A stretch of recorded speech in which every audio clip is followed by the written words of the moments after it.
Hi friends, today I'll be sharing my design team project for Clique Kits.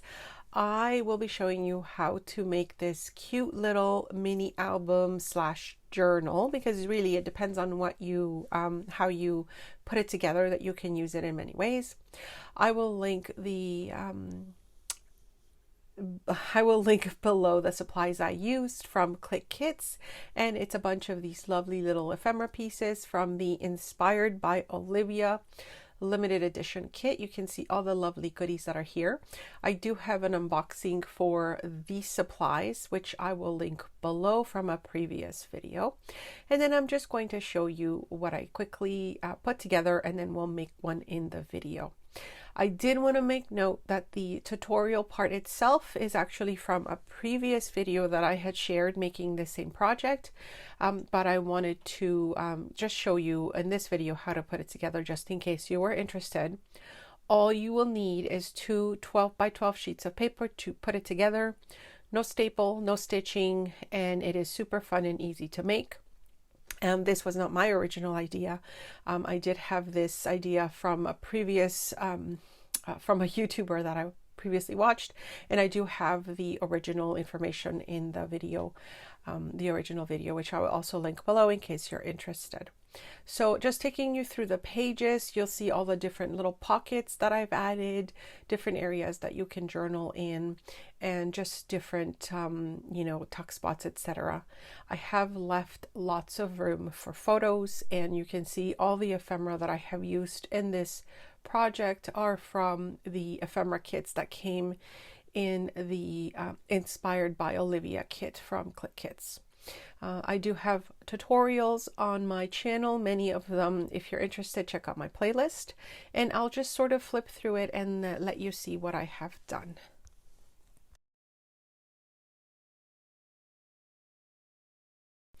On this page, I added one of the ephemera pieces and then a piece of paper that you can journal on, and left it open so that you can add a photo or something else underneath. And on this side, I've added some additional ephemera pieces that can be used in the album or journal itself.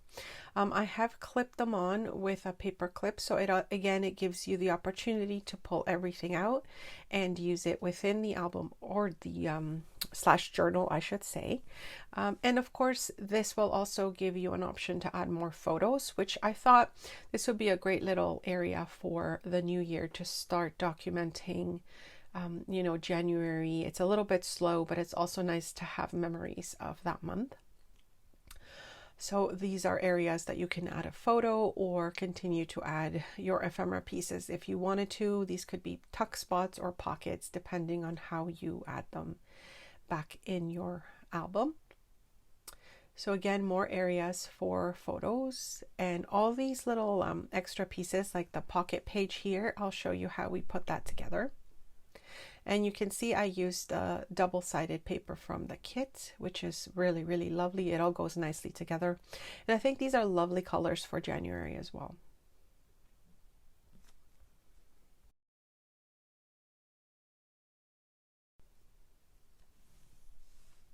On this pocket that I added, I made a tag from one of the paper collections in the kit. And these paper collections are all from Memory Lane, I believe, that I used in this project. And the ephemera packs are from the Fancy Pants collection.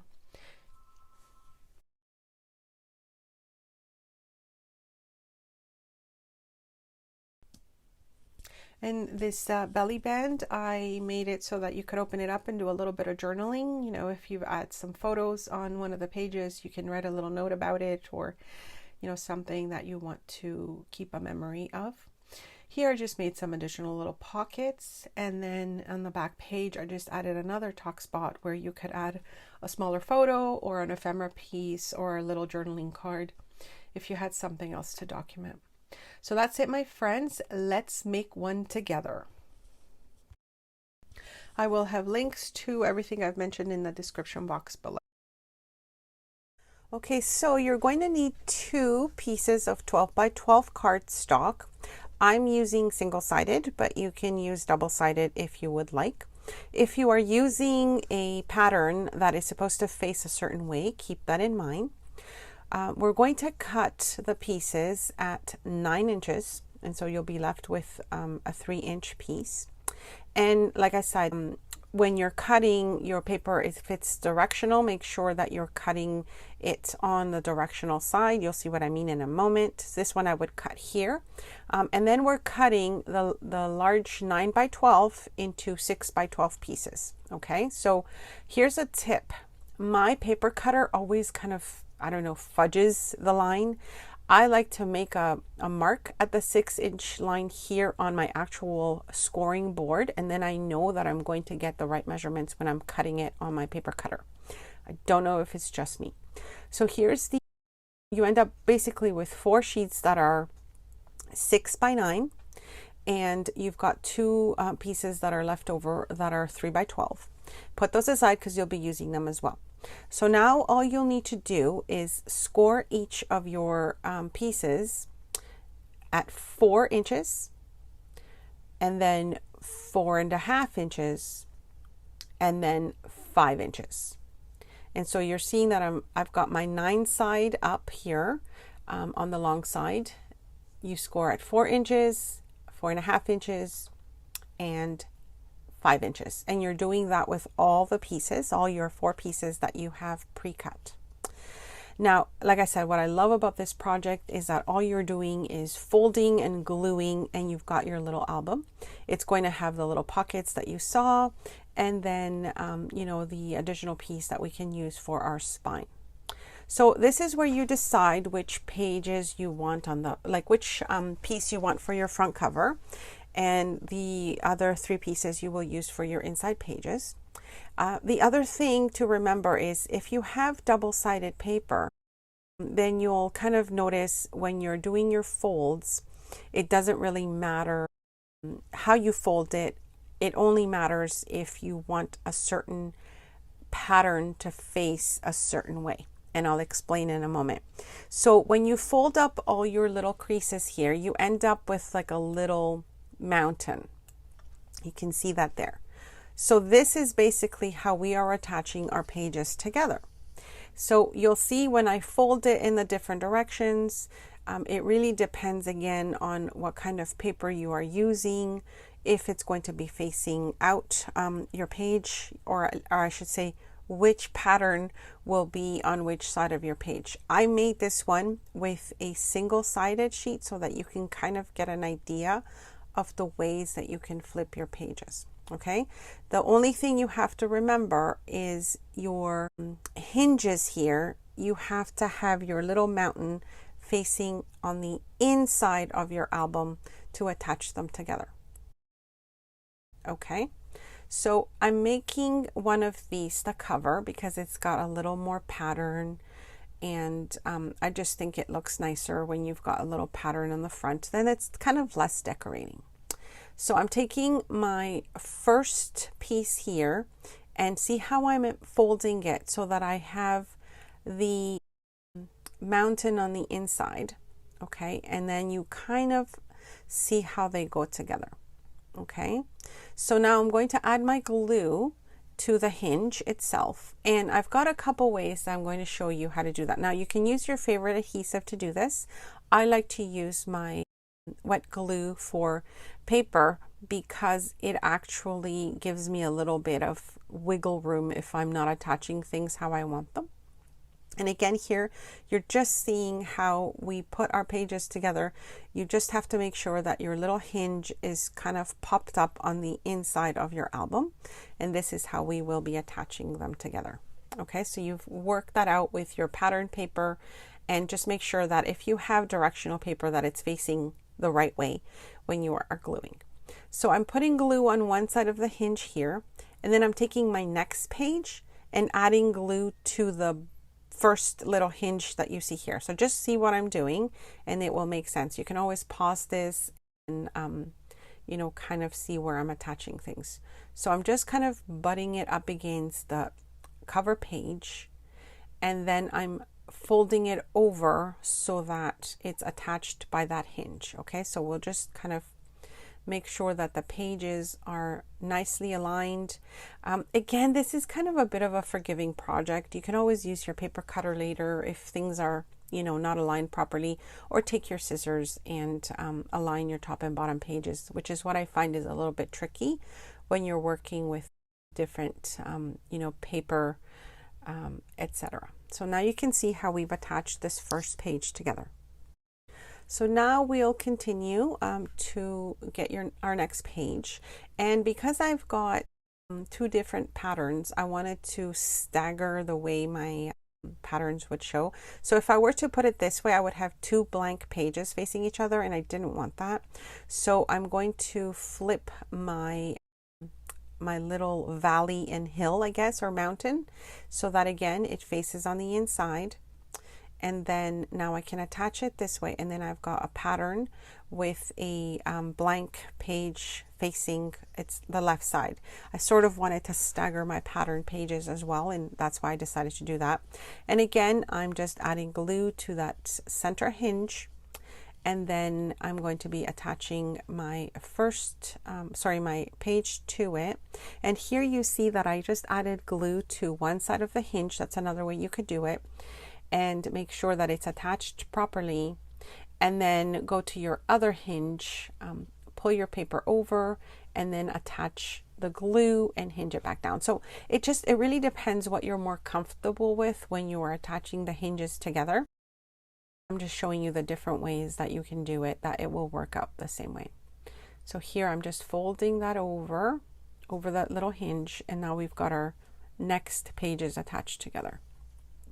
Now the top here, I'm just showing you that I'll probably end up cutting the little edge that kind of, because I'm not really looking at my project overhead, it's hard to tell where my pages are. So I might cut a little bit off the edge at the top there in a moment. And then now we're attaching our last page, again doing our same hinge attachment and putting that through. So I hope you're enjoying this tutorial. If you like this type of videos, don't forget to leave me a thumbs up, leave a comment. I really appreciate it when you do that. It really helps my channel. Well, it also helps me know when you enjoy these types of videos so I can continue making more. Okay, so here we are attaching this next hinge, and then I'll add glue again to the other side to attach our last page. Then we're moving on to attaching our pocket pages. All right, so here's our pages, as you can see, and it's got lots of space to journal or attach photos or embellishments or decorate, etc. So it's really nice. I love that it's just 2 sheets of 12 by 12 inch paper that will make this cute little album / journal that you can share with friends. All right, so we're moving on to grabbing our 2 strips.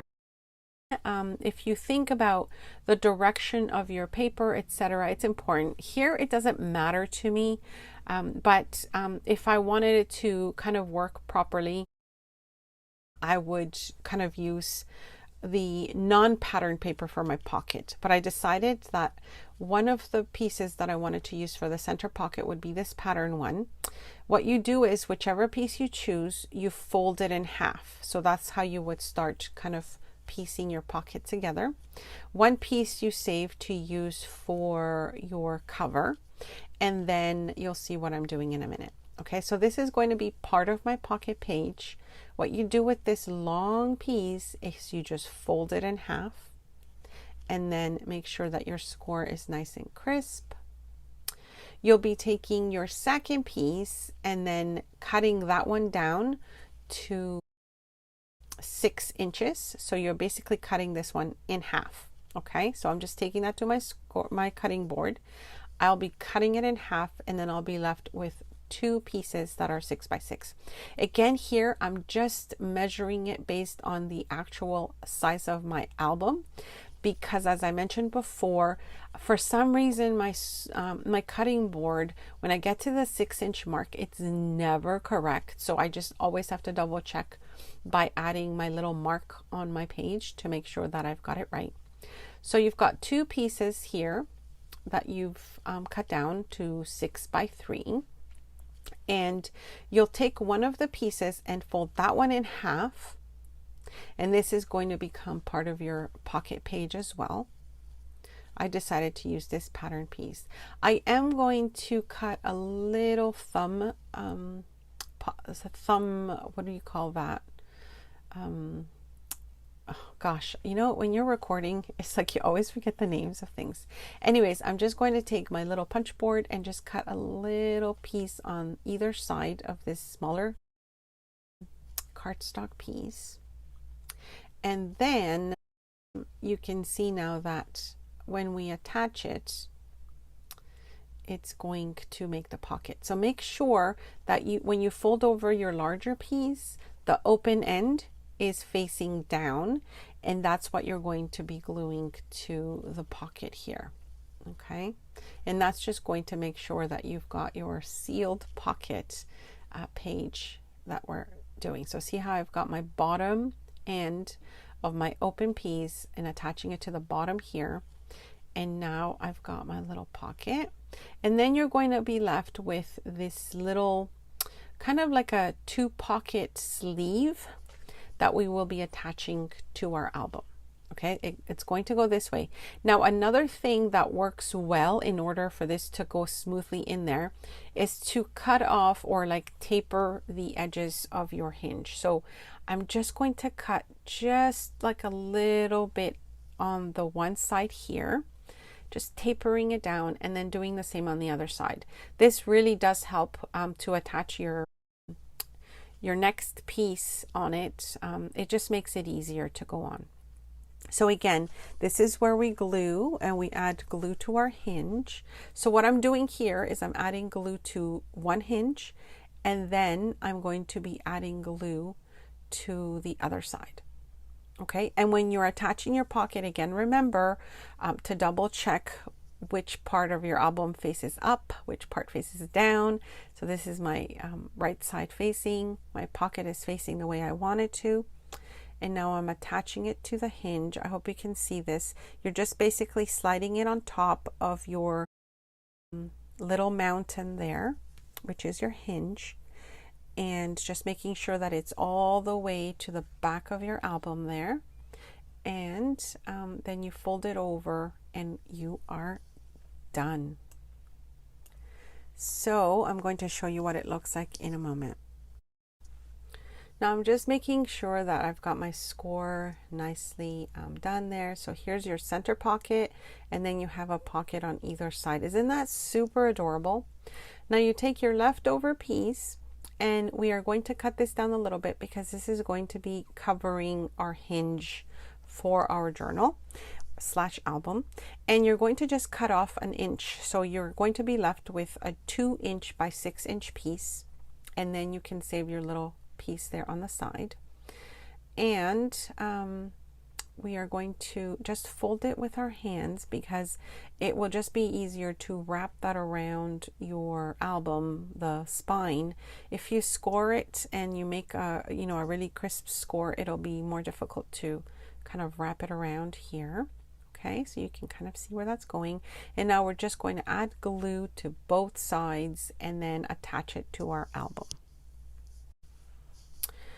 And then I guess we will be done with this project. Don't forget to check out my playlist. I have quite a few one-page wonders, and truly it is using one page. Again, it's always, you use your own ephemera, your own little leftover pieces that you have. Use your stash to make these little albums and or projects. And I think it's just so fun to be able to create with one sheet, make a base for something that you can just make your own with your own, creativity and embellishments. But yeah, I hope you guys enjoyed this share.